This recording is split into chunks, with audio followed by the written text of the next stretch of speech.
Hello everyone, welcome back to Practice Like a Pro. So, what are we going to talk about today?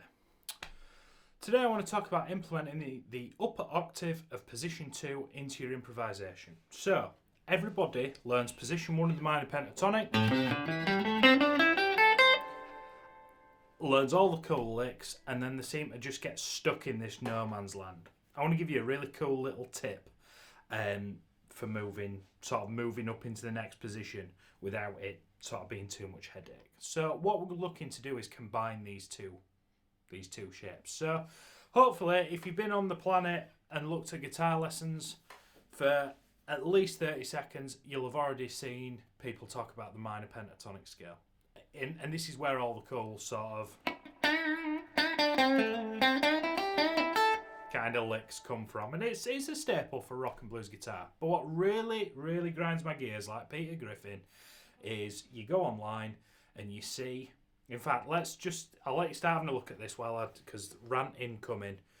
You see these adverts on Google AdSense saying, oh, play amazing blues with these 3 notes. And it's completely predatory, and it really gets on my nerves how everybody, well, not everybody, there's always a quick fix for guitar. If somebody can throw some money at it, it'll fix all the problems, and it never does. And most of these courses that are going to cure all your problems people never get to the 3rd lesson. It's when people are talking about playing blues, amazing blues with these 3 notes, it's BS. You need to know the other stuff around it, but these are the 3 notes I'm guessing they're talking about. Okay, so what we're going to do is we're going to use this cool little tip to add on to and bolt onto your existing minor pentatonic to give you a couple of cool notes. So on the G, the B and the high E strings, you can see 2 frets above on each string, you've got a blue marker. Now all that means is you can add those notes in on top of your minor pentatonic scale, and it just gives you somewhere else to go. So if I play all of the black notes,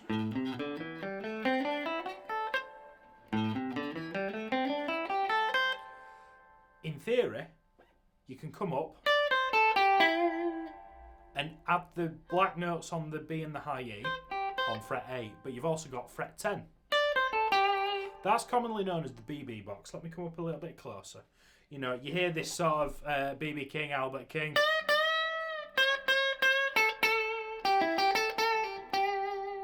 That's, a lot of those guys spend a lot of time up there. Now what you can do, let's just go back to that slide actually. What you can do there is there's some great bending opportunities for you as well. So the 10th fret on the high E string is the money shot really. If you've got a big bend and the band are playing the first chord, well the root chord of the progression, so if you're playing an A blues, that would be A. That's the money shot because you're hitting what's called a chord tone. If you bend that note up to an E, it's going to sound awesome. Another great one that you can do is the 8th fret on the high E string. You can bend that out of tune ever so slightly and you can get that sort of,